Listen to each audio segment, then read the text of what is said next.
Myself, Dr. Mamta Sharma, Associate Professor Political Science, government college Bairod. विद्यार्थियों, हम BA part second का first paper selected political system को के अंतर्गत जापानी डाइट को समझ रहे हैं। पूर्व के वीडियो में हमने house of representative and the house of councillors को समझा, उनके गठन के बारे में, उनकी शक्तियों के बारे में। आज के वीडियो में हम house of representative and the house of councillor की कंपैरेटिव स्टडी करेंगे। इन दोनों का एक तुलनात्मक अध्ययन करेंगे। जैसा कि पूर्व के वीडियो में भी मैंने आपको बताया था कि सन 1889 ईस्वी के मेजी संविधान के अंतर्गत राष्ट्रीय व्यवस्थापिका के दो सदनों, प्रतिनिधि सभा और पीयर्स सभा, जिसे हाउस ऑफ पीयर्स की शक्तियाँ, इन दोनों की शक्तियाँ लगभग समान थी। परंतु 1947 के नवीन संविधान के अंतर्गत प्रतिनिधि सदन को विशिष्ट स्थिति प्रदान की गई और उसे सभा सदन की तुलना में व्यापक अधिकारों से विभूषित किया गया। वास्तव में इस प्रकार की व्यवस्था संसदीय लोकतंत्र की सुस्थापित परंपराओं के नितांत अनुकूल है। फिर भी तुलनात्मक दृष्टि से इनकी शक्तियों का अध्ययन हम इस वीडियो के अंतर्गत करेंगे। सबसे पहले अबाउट ऑर्डिनरी बिल्स। साधारण विधेयक डाइट के किसी भी सदन में प्रस्तावित किए जा सकते हैं, परंतु उनके संबंध में निर्णायक स्थिति प्रतिनिधि सदन को ही प्राप्त है। यदि किसी साधारण विधेयक को प्रतिनिधि सदन पारित कर दे और सभा सदन उसे अस्वीकार कर दे या उसमें ऐसा संशोधन कर दे जो प्रतिनिधि सदन को स्वीकार्य न हो, तो संयुक्त सम्मेलन समिति दोनों सदनों में समझौता कराने का प्रयास करती है। लेकिन यदि ये समिति अपने कार्य में असफल रहे और निम्न सदन उस विधेयक को पुनः उपस्थित सदस्यों के 2/3 बहुमत से प्रस्तुत कर दे, तो वह कानून बन जाता है। जो प्रतिनिधि सदन इसका आशय अस्वीकृत समझेगा और उपयुक्त विधि से अकेले ही उसे पास कर देगा। किंतु यदि सभा सदन द्वारा पास किए गए विधेयक को प्रतिनिधि सदन अस्वीकृत कर दे, तो उस पर सभा सदन दोबारा विचार नहीं कर सकता। इस प्रकार विधि निर्माण में अंतिम अधिकार प्रतिनिधि सदन को ही प्राप्त है और सभा सदन एक विलंबकारी सदन मात्र है। Secondly, we talk about in financial sphere. वित्तीय क्षेत्र में सभासद सदन की स्थिति अत्यंत निर्बल है। अनुच्छेद 60 के अनुसार बजट और अन्य वित्तीय प्रस्ताव प्रतिनिधि सदन में ही प्रस्तावित किए जा सकते हैं। बजट या अन्य वित्त विधेयक निम्न सदन द्वारा पारित किए जाने के पश्चात सभासद सदन के सम्मुख रखा जाता है, और यदि सभासद सदन का निर्णय प्रतिनिधि सदन के निर्णय से भिन्न हो और दोनों सदनों की संयुक्त समिति में कोई समझौता न करा सके अथवा 30 दिन की अवधि में तक सभा सदन उस पर कोई निर्णय न ले, तो प्रतिनिधि सदन की इच्छा ही मान्य होगी और विधेयक डाइट द्वारा पास समझा जाएगा। इस तरह से हमने ऑर्डिनरी बिल्स और फाइनल स्पेयर्स के बारे में देखा। इसी के अंतर्गत हम बात करेंगे कि धारा 61 के अनुसार संधियों के अनुमोदन के संबंध में भी वित्तीय विधेयकों के समान ही प्रक्रिया अपनाई गई है, अर्थात मतभेद की स्थिति में संधियों पर भी प्रतिनिधि सदन का विचार ही निर्णायक होता है। तत्पश्चात हम देखेंगे about the election of the prime minister. प्रधानमंत्री के निर्वाचन के संबंध में सभासद सदन की स्थिति प्रतिनिधि सदन की तुलना में हीन है। यदि प्रधानमंत्री के निर्वाचन पर दोनों सदनों में असहमति हो जाती है और संयुक्त समिति कोई समझौता नहीं करा पाती अथवा प्रतिनिधि सदन द्वारा किए गए निर्णय के पश्चात 10 दिन के अंदर सभा सदन कोई निर्णय करने में असमर्थ रहता है, तो प्रतिनिधि सदन का निर्णय ही डाइट का निर्णय समझा जाता है। तत्पश्चात हम देखेंगे about control over cabinet. Cabinet के उत्तरदायित्व के संबंध में भी प्रतिनिधि सदन की तुलना में सभा सदन गौण है। सभासद सदन के द्वारा कैबिनेट से प्रश्न पूछने, स्पष्टीकरण प्राप्त करने और आलोचना करने का कार्य तो किया जा सकता है, किंतु कैबिनेट के विरुद्ध अविश्वास का प्रस्ताव पास कर उसे पद से हटाने का कार्य प्रतिनिधि सदन के द्वारा ही किया जाता है। व्यवहार में कैबिनेट प्रतिनिधि सदन के प्रति ही उत्तरदायी रहती है।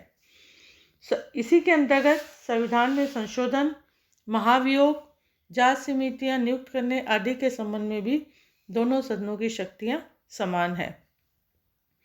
वस्तु स्थिति यह है कि विधायी, प्रशासनिक और वित्तीय क्षेत्रों में सभा सदन की तुलना में प्रतिनिधि सदन की स्थिति बहुत अधिक शक्तिशाली है और प्रतिनिधि सदन को डाइट का मुख्य तथा सभासद सदन को डाइट का गौण सदस्य कहा जाता है। इस तरह से हम देखेंगे कि किस तरह से प्रतिनिधि सदन और सभा सदन को जो पावर्स दिए गए हैं, उन दोनों में प्रतिनिधि सदन सभा सदन की तुलना में अधिक पावरफुल है। तत्पश्चात हम देखेंगे committee system of the diet, कि डाइट की समिति पद्धतियां जो हैं वो कौन कौन सी है, और अन्य लोकतांत्रिक देशों की भांति जापान में भी इन समितियों को बहुत अधिक महत्व दिया गया है, क्योंकि इन समितियों के माध्यम से ही डाइट को विशेषज्ञों की मंत्रणा प्राप्त होती है और डाइट का कार्य अपेक्षाकृत बहुत अधिक सरल हो जाता है। वर्तमान समय में 4 प्रकार की समितियों की बात करेंगे हम। Standing committee, joint committee, joint conference committee and joint legislative committee. इसके अंतर्गत सबसे पहले अपन स्टैंडिंग कमेटी की अगर बात करें तो पहले स्थायी समितियों की संख्या 22 थी, परंतु 1955 में कम करके इनको 16 कर दी गई और वर्तमान में 16 विषयों से संबंधित ये समितियाँ है। इसके अंतर्गत मंत्रिमंडल समिति, स्थानीय शासन समिति, न्यायिक समिति, विदेशी मामलों की समिति, वित्त समिति, शिक्षा समिति, सामाजिक और श्रमिक मामलों की समिति, संचार समिति आदि आदि। स्थायी समितियों के सदस्यों की नियुक्ति संबंधित सदन के अध्यक्ष द्वारा उस अनुपात में की जाती है जिस अनुपात में विभिन्न दल सदन में हो। प्रत्येक समिति के सदस्यों की संख्या 20 और 30 के बीच होती है, लेकिन दोनों सदनों की बजट समिति की सदस्य संख्या इससे अधिक है और प्रत्येक समिति का अध्यक्ष सदन के द्वारा ही चुना जाता है और सदन के अध्यक्ष द्वारा ही विधेयक समिति के पास भेज दिया जाता है। सेकेंडली हम बात करेंगे विशेष समितियाँ, जिसे हम जॉइंट कमेटीज कहते हैं। ये समितियाँ अडोक होती है और इनका गठन किसी विशेष कार्य को करने के लिए किया जाता है। समिति के सदस्यों की नियुक्ति सदन के अध्यक्ष द्वारा की जाती है और समिति स्वयं अपने सदस्यों में से ही एक अध्यक्ष चुनती है। समिति के सभी निर्णय बहुमत से किए जाते हैं और टाई पड़ने अथवा बराबर मत आने की स्थिति में अध्यक्ष को निर्णायक मत के प्रयोग का अधिकार होता है। थर्डली संयुक्त सम्मेलन समिति, जिसे हम जॉइंट कॉन्फ्रेंस कमेटी कहते हैं। जब किसी विधेयक, किसी संधि या प्रधानमंत्री के चुनाव के प्रश्न में दोनों सदनों में मतभेद हो जाए तो मतभेद दूर करने के लिए दोनों सदनों का एक संयुक्त सम्मेलन समिति स्थापित की जाती है और इस समिति में प्रत्येक सदन के 10-10 सदस्य अर्थात कुल 20 सदस्य होते हैं। दोनों सदनों के सदस्य अलग अलग अपना एक चेयरमैन या अध्यक्ष चुनते हैं और ये दोनों व्यक्ति क्रम से समितियों की बैठक की अध्यक्षता करते हैं। फोर्थली जॉइंट लेजिस्लेटिव कमेटी की बात करें तो इस समिति में कुल 18 सदस्य होते हैं, जिनमें से 10 सदस्य प्रतिनिधि सदन और 8 सदस्य सभा सदन के होते हैं और प्रत्येक सदन इस समिति के लिए अपने सदस्य चुनता है और प्रत्येक सदन में सदस्य अपने में से ही समिति के एक अध्यक्ष चुनते हैं। यद्यपि समितियां डाइट के विधि निर्माण की प्रक्रिया का अनिवार्य अंग है, किंतु फिर भी जापान की समितियों की कई आधारों पर आलोचना भी की गई, जिसके अंतर्गत हम कहते हैं नंबर 1, यह कहा जाता है कि प्रत्येक सदन में समितियों की संख्या बहुत अधिक है। परिणामतः राष्ट्र के मामले छोटे छोटे खंडों में विभक्त हो जाते हैं और उनके संबंध में जिस प्रकार का एकीकृत दृष्टिकोण और कार्य किया जाना चाहिए वह संभव नहीं है। इसी तरह सेकेंडली ये कहा जाता है कि समितियों की शक्तियाँ बहुत अधिक हैं और विधेयकों की परीक्षा तथा जांच पड़ताल आदि कार्य समितियों में होने से अन्य विधेयक ब्यौरा तथा अन्य प्रासंगिक सूचनाओं से अनभिज्ञ रह जाते हैं और विधेयक के भाग्य का निर्णय समितियों में हो जाने से डाइट के सदस्यों में विधेयक के प्रति कोई उत्सुकता नहीं रहती और सदन में होने वाले वाद विवाद प्रभावहीन हो जाते हैं। इस तरह से हम देखेंगे कि इनकी कई आधारों पे आलोचना भी की गई, लेकिन अंत में ये कहा जाता है कि चूंकि स्थायी समितियां प्राय मंत्रालयों के अनुरूप होती है, अतः दोनों में निकट संपर्क स्थापित हो जाता है। तत्पश्चात हम देखेंगे लॉ मेकिंग प्रोसीजर। कानून निर्माण की प्रक्रिया में हम देखेंगे कि जापान के विधेयकों का वर्गीकरण लगभग ब्रिटेन के समान ही किया गया है। इसके अंदर विधेयक दो प्रकार के होते हैं, एक साधारण विधेयक, दूसरा वित्त विधेयक। जो साधारण विधेयक है वे मंत्रियों द्वारा सदन में प्रस्तुत किए जाते हैं, उन्हें सरकारी विधेयक कहा जाता है। और जो विधेयक निजी सदस्यों, निजी में सदन के सदस्य हैं लेकिन मंत्री नहीं है, के द्वारा प्रस्तुत किए जाते हैं, उन्हें निजी सदस्य विधेयक कहा जाता है। जापान के अधिकांश विधेयक मंत्रियों द्वारा ही प्रस्तुत किए जाते हैं, क्योंकि मंत्रियों की सहायता के लिए ब्यूरो ऑफ लेजिस्लेशन, जिसे हम विधायी ब्यूरो तथा विशेषज्ञ इसके अंतर्गत होते हैं, और उनकी सहायता से विधेयक सरलता से तैयार किया जाता है। सभी वित्त विधेयक मंत्रियों द्वारा प्रस्तुत किए जाते हैं, जिसके अंतर्गत हम देखते हैं introduction of the bills. Firstly हम देखते हैं कि वित्त विधेयक प्रतिनिधि सदन में ही, जैसे पूर्व के वीडियो में भी आपको बताया गया है, प्रस्तावित किए जा सकते हैं, किंतु साधारण विधेयक किसी भी सदन में प्रस्तावित किए जा सकते हैं। सेकेंडली कमेटी स्टेज की अगर अपन इसके अंतर्गत बात करें तो विधेयक अध्यक्ष को प्राप्त होने के बाद उनकी प्रतियां सदस्यों को बांट दी जाती है और विधेयक को उपयुक्त समिति के पास भेज दिया जाता है और समिति के द्वारा ही विधेयकों पर पूर्णता और गंभीरता के साथ विचार किया जाता है। थर्डली इसमें देखें रिपोर्ट स्टेज। प्रतिवेदन की स्थिति में समिति का अध्यक्ष निश्चित तिथि को सदन की पूर्व बैठक के सम्मुख समिति की रिपोर्ट प्रस्तुत करता है। यदि समिति के सदस्यों में विधेयक के संबंध में कोई मतभेद हो तो अल्पमत की रिपोर्ट अलग से प्रस्तुत की जाती है। इस समय विधेयक पर पूर्ण वाद विवाद होता है और विधेयक पर संशोधन भी रखे जा सकते हैं। थर्ड पश्चात बिल्स इन अनदर चैम्बर कि विधेयक दूसरे सदन में क्यों प्रस्तुत किए जाते हैं।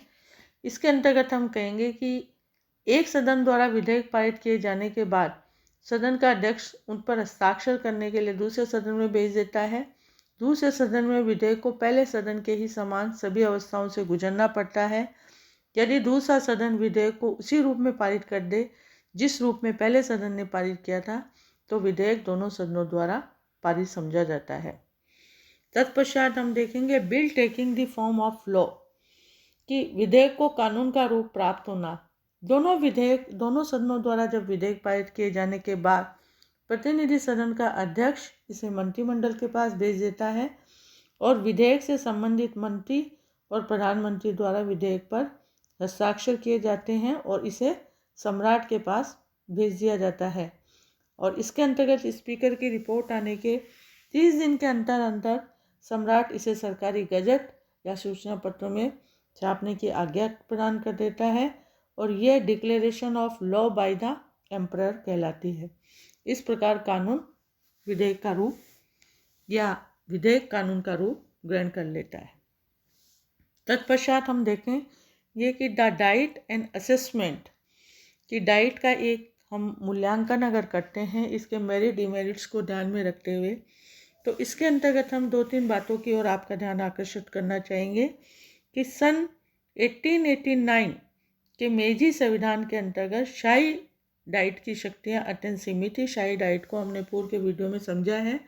उसे विधि निर्माण के क्षेत्र में अनन्य अधिकार प्राप्त नहीं थे और कार्यपालिका का डाइट के प्रति कोई उत्तरदायी नहीं था। लेकिन 1947 ईस्वी के संविधान के अंतर्गत डाइट को राज्य शक्ति का सर्वोच्च अंग और एकमात्र विधि निर्माण संस्था घोषित किया गया है। सिद्धांत में डाइट शासन के समस्त अवयवों के ऊपर है, जिसे विभिन्न क्षेत्रों में व्यापक शक्तियाँ प्राप्त है और विधि निर्माण के क्षेत्र में ही अंतिम उत्तरदायित्व डाइट का ही है और वह राष्ट्रीय वित्त की भी अधिकारिणी है। व्यवहार में हमने कई बार देखा है कि 1947 से 75 की राजनीति में लिबरल डेमोक्रेटिक पार्टी को सदैव ही सुविधाजनक बहुमत प्राप्त रहा है अतः कैबिनेट की सत्ता और सम्मान में वृद्धि तथा डाइट के सम्मान में गिरावट आई है। इसके बाद 20 वर्षों में 1976 से 96 में मिलीजुली स्थिति देखी गई, जब कभी किसी एक दल को स्पष्ट बहुमत प्राप्त नहीं हुआ है और मिलीजुली सरकार का निर्माण हुआ है, तब डाइट की सत्ता और शक्ति में वृद्धि हुई है। अतः विधायी निकाय के रूप में भी हम डाइट की शक्तियों का जो ह्रास हुआ उसके बहुत सारे कारण बतलाए जाते हैं, जिसके अंतर्गत हम देखेंगे नंबर 1 कि आधुनिक काल में डाइट के कार्यों में बहुत अधिक वृद्धि हो गई है, जिसके कारण उनके पास समय का अभाव रहता है और वह कानून निर्माण के कार्य में उचित समय नहीं दे पाती। अतः संसदीय व्यवस्था के कारण डाइट के समय का एक बड़ा भाग प्रशासनिक संबंधी कार्यों में चला जाता है और कानून निर्माण के कार्य हेतु समय का विशेष अभाव रहता है। सेकेंडली, इसके अंतर्गत हम देखते हैं कि वर्तमान समय में कानून निर्माण का कार्य बहुत अधिक जटिल हो गया है और इसे करने के लिए विशेषज्ञों की आवश्यकता होती है, लेकिन डाइट के सदस्य सामाजिक और आर्थिक विषयों के विशेषज्ञ नहीं होते। अतः उनके द्वारा यह कार्य प्रशासनिक अधिकारियों पर छोड़ दिया जाता है और ये प्रशासनिक अधिकारी कैबिनेट सदस्यों के निर्देशन में ही विधेयक का प्रारूप तैयार करते हैं और कानून निर्माण में कैबिनेट की शक्तियाँ बढ़ गई है, जिसके कारण डाइट का पतन हुआ है। इसी तरह हम देखते हैं कि डाइट के कार्य तथा शक्तियों के पतन का सबसे प्रमुख कारण राजनीतिक दलों का बढ़ता हुआ प्रभाव भी देखने को मिलता है और उनका कठोर दलीय अनुशासन भी है, जिसके कारण सामान्य सदस्य अपने नेताओं का विरोध नहीं कर पाते। इस तरह से हम देखते हैं कि डाइट की अब कोई शक्ति और सम्मान क्यों नहीं रहा। अतः डाइट जापान का सर्वोच्च राष्ट्रीय मंच है और जनता के मतों की अभिव्यक्ति का सर्वोत्तम साधन है। तत्पश्चात हम देखेंगे resort to extra parliamentary techniques कि जापान में असंसदीय पद्धतियों का प्रचलन क्यों हुआ। इसके अंतर्गत हम देखेंगे छोटी शक्तियों ने कई बार बहुमत दल उदार लोकतांत्रिक दल को अपना कार्य करने रोकने के लिए असंसदीय पद्धतियों और तरीकों को अपना लिया है। इस प्रकार की असंसदीय पद्धतियों में फिलिबस्टर अर्थात अनावश्यक रूप से लंबे वाद विवाद हो तो विरोधी दल धरना देने की पद्धति को अपना लेता है और इस पद्धति को बहुत अधिक अपनाया जाता है और इससे एक विशिष्ट जापानी पद्धति का रूप ग्रहण कर लिया है। अनेक बार तो स्पीकर को हठी सदस्यों से दीर्घाएं खाली करने के लिए भी पुलिस शक्ति का आश्रय लेना होता है। अतः विरोधी दलों द्वारा अपनाई गई एक अन्य पद्धति बहिष्कार ही है। यदि उनकी अनुपस्थिति में सदन में मतदान होता है तो विरोधी दल यह दिखाने का प्रयास करते हैं कि शासक दल अप्रजातांत्रिक ढंग से कार्य करता है। इस तरह से हमने देखा कि जापान के अंदर डाइट और संसद की क्या स्थिति है, किस तरह से जापान में कानून निर्माण के प्रोसेस को अपनाया जाता है, किस तरह से समितियाँ अपना कार्य करती है और अंत में हमने हमारी बात को जापान में असंसदीय पद्धतियों को बताते हुए हमने इसका मूल्यांकन किया है। इस तरह से हम देखेंगे कि जापानी कॉन्स्टिट्यूशन के अंदर जापान की डाइट अथवा संसद का क्या रोल है। आज के वीडियो में हम इतना ही देखेंगे। नेक्स्ट वीडियो में हम नेक्स्ट टॉपिक को लेंगे। Thank you.